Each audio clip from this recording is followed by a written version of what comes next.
नमस्कार. मी विक्रम बोर, सरपंच कांदळी.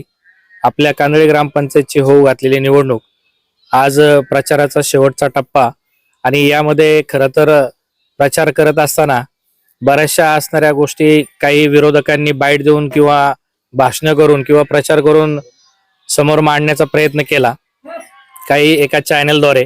आणि त्यामध्ये या गोष्टी अशा घडत होत्या की ज्या गोष्टी मांडण्यात आल्या त्या 5 वर्षभरामध्ये पूर्ण झाल्यात, कामं चालू आहेत. त्यांनी अशी संकल्पना त्या ठिकाणी मांडली, म्हणजे विषय मांडला की 5 वर्षामध्ये गावात काहीच कामं नाही झाली. बाळासाहेब बडे म्हणले की कांदळी गावातले रस्ते पहा कसे आहेत.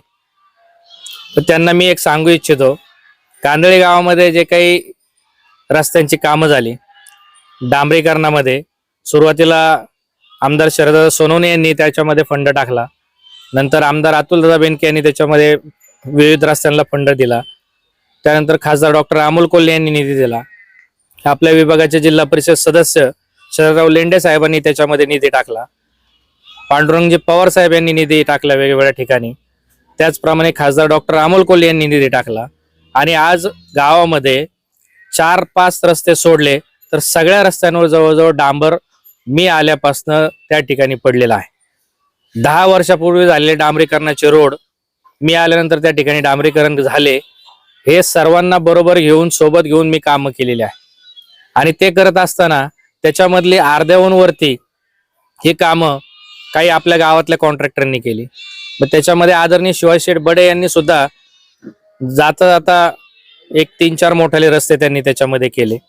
आणि त्या कामांचा जो काही दर्जा आहे किंवा त्यांचं जे काय लोक म्हणतात की शेठचं काम खूप चांगलं आहे, त्यांचं काम निश्चित स्वरूपामध्ये चांगलं होतं.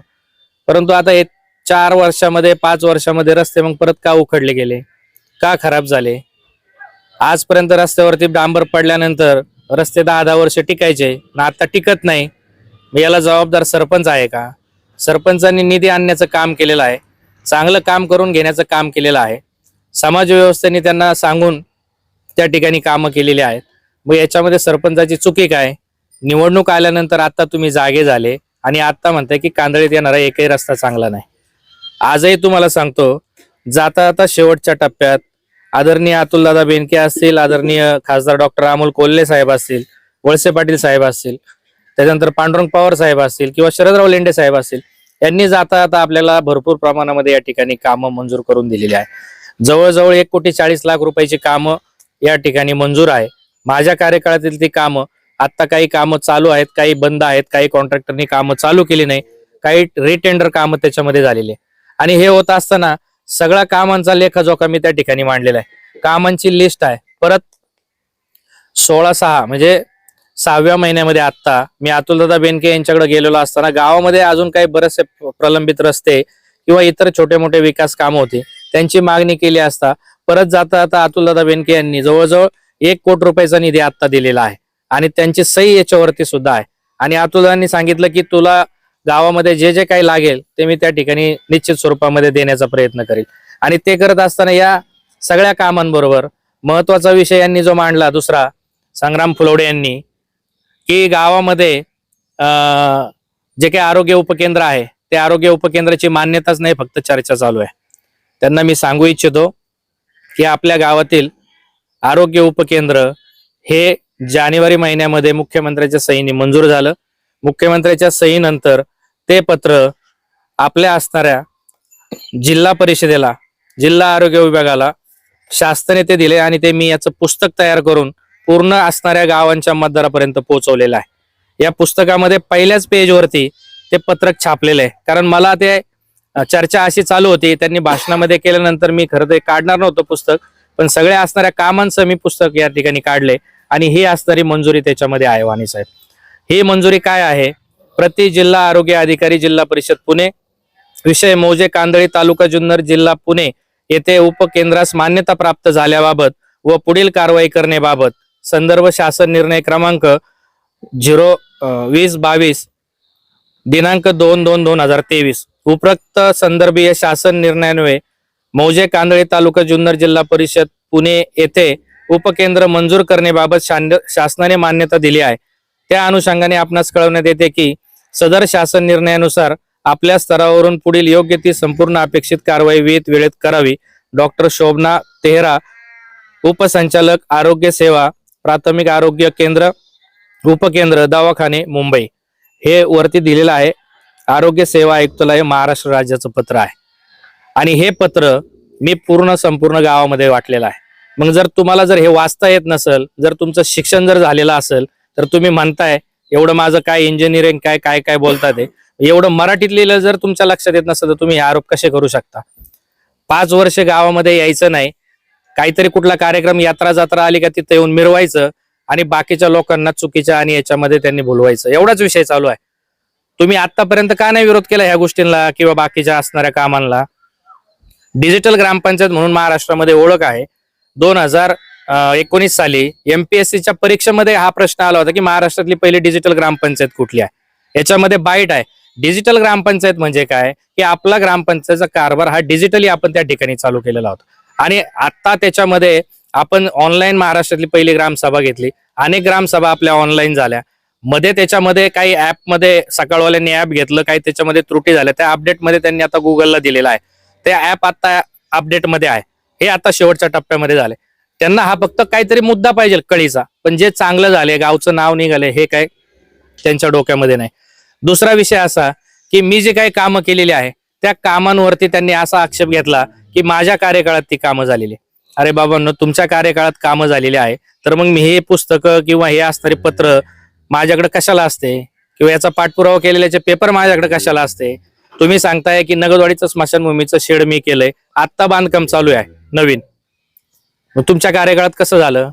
पहिली जुनी शेड जी होती ती छोटी छोटी शेड होती वेगवेगळी, ती सगळी बाजूला काढून त्या ठिकाणी आपण एकत्रित शेड घेतलंय.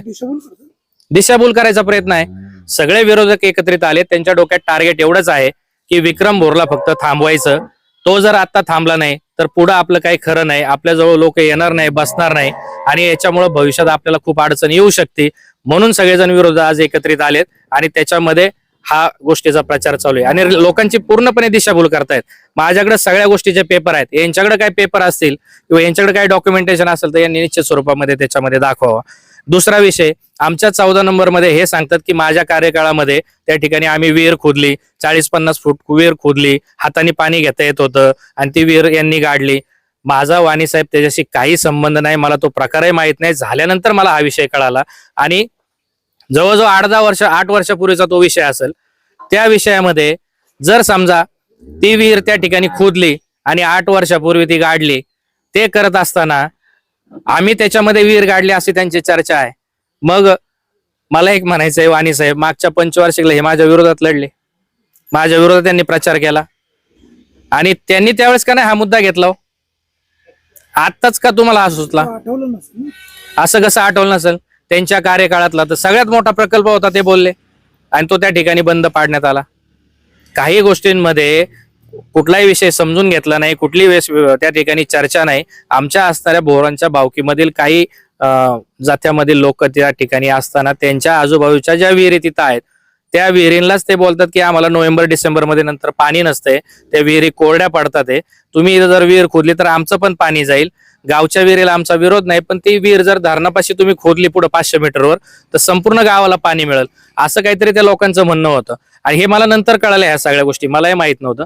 यांनी काहीतरी तिथं सुरुवात केली होती आणि शेजारी असणारा एक आपण हे केलेलं आहे, ओढ्यावरती बंधारा बांधलेला आहे आणि तो एकदम विहिरीच्या शेजारी आहे. ते तुम्ही तिथं आताही उकरायला गेले, पाणी तिथं आहे खड्ड्यामध्ये, ते पाणी याच्यामध्ये शेजारी येते. मोजून 20 फुटावरती विहीर खोदली होती आणि ते खड्डा खोदला तुम्ही 5 फूट JCB ने आणि ते पाणी त्याच्यात आलं. लोकांना कळलं की विहिरीचं काम चालू, कोणाला माहित पण नव्हतं. ती लोक गेली, त्यांनी विरोध केला आणि त्याच्यामध्ये माझं नाव वावलं गेलं. एवढ्या वर्ष तुम्हाला सुचलं नाही आणि आता म्हणतात की भरलेली पाण्याची विहीर ह्या भोरांनी गाडली. भोरांनी गाडली म्हणजे कुणी गाडली, काय विषय आहे हा काहीच माहिती नाही आणि लोकांची दिशाभूल त्या ठिकाणी करायची. गावामध्ये आपला पराभव झाल्यानंतर सरळ सरळ आहे त्याच्यामध्ये. मला सांगा वाणी साहेब, मागच्या पंचवार्षिकला सरळ सरळ आम्ही त्या ठिकाणी निवडणूक लढलो. निवडणूक लढल्यानंतर त्यांचा पराभव झाला. पराभव झाल्यानंतर त्यांनी वस्तीतले रस्ते उखडले, लोकांना दमदाटी केल्या, शटर खाली ओढले, लोकांचे दुकानं बंद करायला लावले. गावामध्ये एवढी दहशत यांची आहे आणि हे करत असताना परत जाऊन माफी मागायची, परत ह्या बाकीच्या गोष्टी करायच्या. मग करतानाच आपण अशा गोष्टी का करायच्या बरं? हे करत असताना तुमच्या बरोबर समाज किती आहे, लोक किती आहे, हाही आपण विचार केला पाहिजे. ह्या सगळ्या गोष्टी पाहत असताना खरं तर हा विषय यांनी जो काही छेडलेला आहे हा फक्त निवडणुकीपुरता छेडलेला आहे. लोकांची दिशाभूल याच्यामध्ये करतायत, बाकी कुठलाही प्रकार यांच्यामध्ये नाहीये. गावच्या जमिनीचा काहीतरी डिस्प्यूट होतो, तर काय नेमकं विषय? हा, गावच्या जमिनीचा जो विषय तुमच्यापर्यंत आलेला असेल, त्या जमिनीमध्ये आपल्या कांदळी गावची जमीन त्या ठिकाणी निरंक सातबारा होता. तो निरंक सातबारा यांनी 2015 की 16 साली बाळासाहेब बडेंनी त्यावेळेस हस्तलिखित सातबारा होता. तो सातबारा त्यांनी पेनाने लिहिला स्वतःच्या हस्ताक्षराने, आणि ते त्यांचंच हस्ताक्षर आहे. आजही चेक केलं तर ते हस्ताक्षर त्यांचं सातबारा त्यांनी स्वतः लिहिलेला आहे. आणि तो सातबारा निरंक सातबारा असतो. हो, असतो ना. गावामध्ये बऱ्याच ठिकाणी सातबारे आहेत. आज आपल्या गावामध्ये कांदळीमध्ये आहे. तो सातबारा खोटा तयार करून त्याच्यावर एका पतसंस्थेचं लोन काढलं, आणि लोन काढल्यानंतर ज्या व्यक्तीला विकलं, आज तीच व्यक्ती घेणारी देणारी दोघंही एकत्रित आले. एक सरपंच पदासाठी लढते आणि एक उपसरपंच पदासाठी लढते. यांनी त्याच्यावरती केस केल्या, परंतु त्या केस दाबल्या गेल्या. काहीतरी आतमध्ये सेटलमेंट झाली, आणि सेटलमेंट झाल्यानंतर या गोष्टी केलेल्या आहे. आणि हे करत असताना याचा सगळा पुरावा सगळ्यांच्या समोर आहे. परंतु आम्ही सगळ्यांनी एक विषय घेतला की आपल्याला ज्या काही गोष्टी आहेत त्या समाजासमोर गेल्या पाहिजे किंवा आल्या पाहिजे.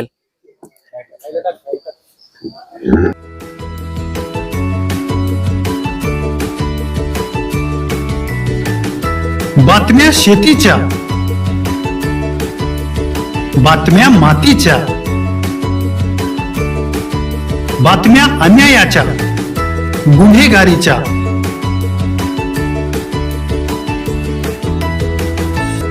राजकारणाच्या आणि समाजकारणाच्या, शोषणाविरुद्ध बुलंद आवाज, जनसामान्यांच्या हुंकाराची गाज, सत्कार्याला प्रोत्साहन, दुष्कृत्याला अनुशासन, निर्भीड, निस्पृह, सडेतोड, बेधडक आणि रोखठोक म्हणजेच विघ्नहर टाइम्स. शोध बातमीचा, ध्यास सत्याचा. आपलं चॅनल, आपली बातमी. सबस्क्राईब तर कराच, पण बेल आयकॉनवर क्लिक करायलाही विसरू नका.